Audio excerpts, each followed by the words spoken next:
Bonjour. Aujourd'hui, mon sujet concerne les traités de paix et les nouvelles frontières de l'Europe occidentale et centrale de l'entre-deux-guerres. Tout d'abord, nous allons définir les termes de ce sujet qui sont un peu complexes. L'entre-deux-guerres est la période se situant entre la fin de la Première Guerre mondiale et le début de la Seconde Guerre mondiale. C'est une période de 21 ans, donc, de 1918 à 1939. Pour le contexte historique, la Première Guerre mondiale a eu lieu de 1914 à 1918, opposant l'Allemagne, d'un côté, l'Autriche-Hongrie, l'Empire ottoman et la Bulgarie, contre, d'un autre côté, les Alliés, qui sont principalement la France, les États-Unis, l'Angleterre et l'Italie. Le 11 novembre 1918 est signé l'armistice, cessant les combats de cette Première Guerre mondiale et déclare les Alliés vainqueurs contre l'Allemagne. D'un autre côté, nous avons la Seconde Guerre mondiale, qui a lieu de 1939 à 1945, opposant d'un côté l'Axe, composé de l'Allemagne nazie, du Japon et de l'Italie principalement, contre les Alliés, composés principalement, encore une fois, de l'URSS, des États-Unis, de la France, de l'Angleterre et de la Chine. Il y a d'autres pays, mais ce serait trop long de les citer. Elle a débuté en 1939 à cause de l'invasion de la Pologne par l'Allemagne nazie sous les ordres d'Adolf Hitler, et elle s'est terminée en 1945 suite à la capitulation du Troisième Reich. L'entre-deux-guerres est donc cette période de 21 ans qui nous intéresse ici. Ensuite, qu'est-ce qu'un traité de paix? Un traité de paix, selon le dictionnaire, est un accord entre deux parties adverses pour faire cesser la guerre. Ici, les traités ont été établis à partir de la Conférence de la paix de Paris, qui a eu lieu en 1919, à la fin de la Première Guerre mondiale. Cette conférence avait d'abord pour but de négocier les traités d'après-guerre entre les vainqueurs, qui sont les Alliés, je le redis, et les vaincus, principalement allemands. Cela négocie par ailleurs les peines que doivent subir les vaincus, comme les réparations des dégâts commis par la guerre dans les pays vainqueurs, surtout la France qui est la plus gravement touchée. Ils doivent aussi voir pour leur désarmement et une perte de leur armée, et aussi, ce qui nous intéresse, une perte d'une ou de plusieurs parties de leur territoire respectif au profit, encore une fois, des Alliés. En premier lieu, la conférence de la paix de Paris devait seulement déboucher sur le traité de Versailles, mais plusieurs ont été signés par la suite, que nous allons voir donc dans une première partie. Puis ensuite, nous verrons les modifications que ces traités ont engendrées en Europe. Tout d'abord, nous allons voir les traités signés au cas par cas. Nous avons donc en premier lieu le traité de Versailles, qui est probablement le traité le plus important de l'entre-deux-guerres. Les Alliés, et surtout la France, ont négocié à travers ce traité des peines que subirait l'Allemagne, à cause de sa défaite de guerre. La France a réellement cherché à humilier l'Allemagne à travers ce traité, en la rendant d'un côté responsable du déclenchement de la Première Guerre mondiale, en plus en voulant lui imposer de lourdes peines, telles que la perte d'une partie de leur territoire, et plus exactement 1/7 de leur terre, également en les forçant à être désarmés, à réduire leurs effectifs d'armée, en leur faisant payer pour toutes les pertes matérielles en France, là où se situaient les différents champs de bataille, et en leur faisant lourdement avouer qu'ils sont les seuls fautifs de cette guerre. Il faut savoir que tous les alliés n'étaient pas d'accord sur les clauses et les termes de ce traité. Et après plus d'1 an de négociations pendant la conférence de la paix à Paris, le traité a été signé le 28 juin 1919. L'Allemagne, suite à ces décisions, qualifie ce traité comme un diktat. Ils pensent que ce traité est trop lourd et vraiment injuste envers eux.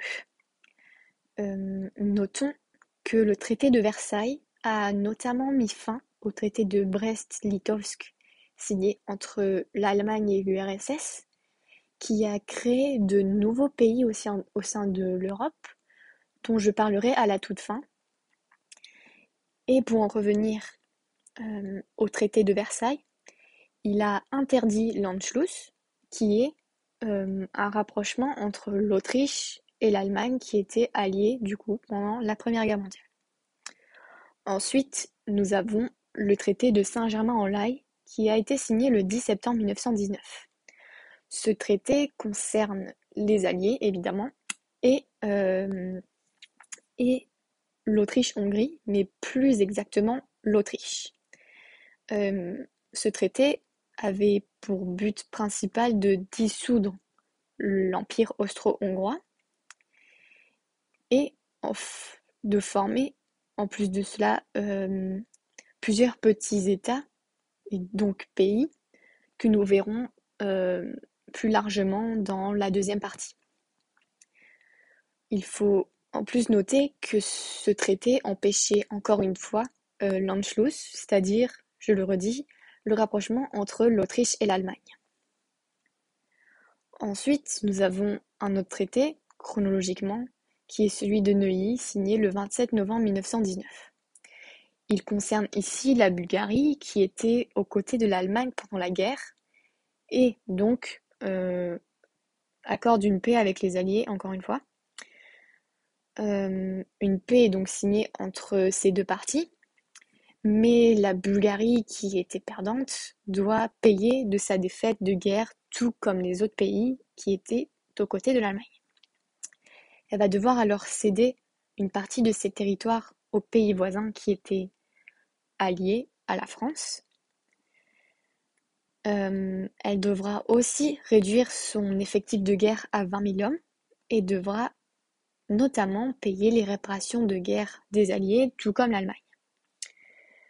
Maintenant, nous avons le traité de Trianon, signé le 4 juin 1920 entre les Alliés et la Hongrie. Il officialise la séparation de l'Autriche et de la Hongrie entre deux territoires complètement distincts et rejoint le traité de Saint-Germain sur les conditions imposées. La Hongrie a perdu une partie de son territoire, tout comme l'Autriche. Ces parties du territoire ont été accordées aux nouveaux pays qui ont été proclamés grâce au traité de Saint-Germain. Une partie de sa population s'est vue réellement perdue entre tous ces différents territoires et donc ces différentes nationalités à cause du remodelage des frontières. Et tout comme l'Allemagne, la Hongrie qualifie ce traité comme un diktat. Plus tard, un peu avant la Seconde Guerre mondiale, la Hongrie va demander une révision des clauses de ce traité, mais malheureusement, cela va être refusé. Pour finir, nous avons un dernier traité, qui est celui de Sèvres. Il a été signé le 10 août 1920 et il entre en vigueur entre l'Empire ottoman et les Alliés. Le but de ce traité était d'affaiblir l'un des plus grands et importants empires de l'époque, bien évidemment au profit des Alliés, qui ont donc permis de réduire les forces de l'Empire ottoman et pris le contrôle de certaines parties de son territoire. Il faut noter que les clauses de ce traité ont été effacées en partie par le traité de Lausanne en 1923, qui restitue une partie des terres perdues de l'Empire ottoman à la Turquie qui n'est donc plus l'Empire ottoman.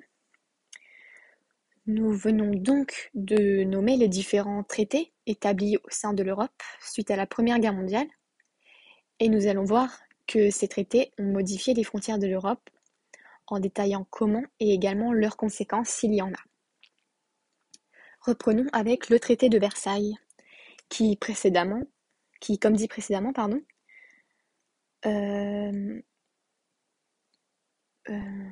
l'Allemagne a dû donner de force environ 1/7 de son territoire aux Alliés, mais également leurs colonies d'outre-mer. La France s'est vue de nouveau attribuer l'Alsace et la Lorraine. La Belgique a obtenu les cantons d'Eupen et de Malmedy de son côté.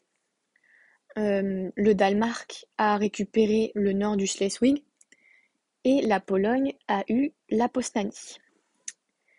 Il y a d'autres pays alliés, tels que le Japon et le Royaume-Uni, qui ont pu récupérer des territoires d'outre-mer.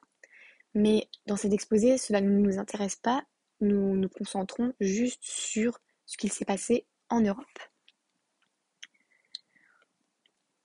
Revenons aux conséquences de ces nouvelles frontières. La Prusse orientale, de son côté, s'est retrouvée divisée du reste de l'Allemagne pour permettre à la Pologne et aux Allemands de pouvoir circuler maritimement. Cette division s'appelle le couloir de Danzig. Il y a des problèmes avec ce traité. Le premier, c'est que l'Allemagne s'est vue humiliée, très fortement humiliée, avec des peines et des sanctions trop lourdes. Et malgré les demandes de révision de ce traité, cela n'a abouti à rien, sauf à la colère des Allemands, mais aussi la déception d'un pays allié qui qualifie sa victoire comme une victoire mutilée, qui est l'Italie, car l'Italie n'a pas obtenu les terres promises pour avoir rejoint les Alliés pendant la guerre. Les historiens en viennent à penser que le traité de Versailles a été un élément déclencheur de la Seconde Guerre mondiale, car il n'instaure pas de paix, mais plutôt des conflits supplémentaires, et notamment a conduit, en plus, les Italiens à se rapprocher des nazis pendant cette Seconde Guerre mondiale.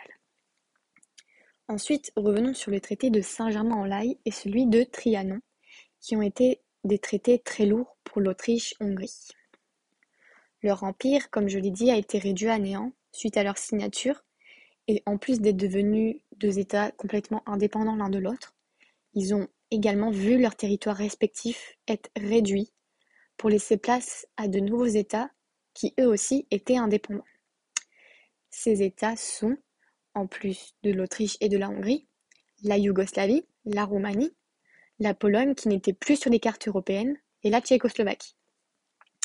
Concernant leurs territoires respectifs, l'Autriche d'un côté devait donner Trentin à l'Italie, les Sudètes à la Tchécoslovaquie et aussi la Slovénie et la Dalmatie à la Yougoslavie. Et la Hongrie, de son côté, elle, devait donner la Slovaquie à la Tchécoslovaquie, la Transylvanie à la Roumanie, qui est une sorte de récompense ici, car la Roumanie était alliée à la France, etc. pendant la guerre. Et la Hongrie devait donner aussi la Croatie à la Yougoslavie. La carte européenne, suite à ces deux traités, s'est vue fortement redessinée, et ce qui a engendré de lourds problèmes au sein de ces pays nouveaux, concernant notamment la question des nationalités au sein d'un même pays. Par exemple, en Yougoslavie se trouvaient des Croates, des Serbes, des Dalmates, et des Slovènes. De son côté, la Tchécoslovaquie habite près de 3 millions d'Allemands sur son nouveau territoire, et aussi 3 millions de Slovaques, des Hongrois et des Polonais. Ce qui remet en question la nationalité de chaque pays et aussi les décisions prises avec ces traités, qui sont source, encore une fois, je le dis, de conflits et de soucis au sein de ces nouvelles frontières mal établies et mal dessinées. De son côté, la Roumanie, elle aussi, habite 1,3 million de Hongrois. Donc, suite à tout cela, l'Autriche et la Hongrie ont été très affaiblies financièrement et humainement par ces nouvelles conditions et nouvelles frontières. Et rappelons que l'Autriche n'avait pas le droit de se rapprocher de l'Allemagne à cause de l'Anschluss, d'abord mise en lumière pendant le traité de Versailles, puis confirmée pendant le traité de Saint-Germain. Elle n'avait donc aucune solution pour s'en sortir et se relever, et les pays ont été très impactés négativement. Ensuite, nous avons de nouveau le traité de Neuilly, qui concerne la Bulgarie comme je l'ai dit précédemment. Elle était alliée à l'Empire austro-hongrois est très proche de l'Allemagne pendant la guerre, donc elle doit elle aussi dédommager les pays alliés avec ce traité. Elle se voit alors contrainte de donner également des territoires tels que la Macédoine du Nord à la Yougoslavie, Dobroudja à la Roumanie, et la Thrace centrale à la Grèce. En plus de devoir donner des territoires aux pays voisins alliés, la Bulgarie perd l'accès à la mer Méditerranée et à la mer Égée, ce qui affaiblit le pays considérablement. Ce traité, tout comme les autres, est vu de façon injuste par les Bulgares, et au lieu d'instaurer la paix, il instaure de l'instabilité au sein du pays, où les habitants veulent principalement se venger contre de telles mesures humiliantes à leurs yeux envers les Alliés.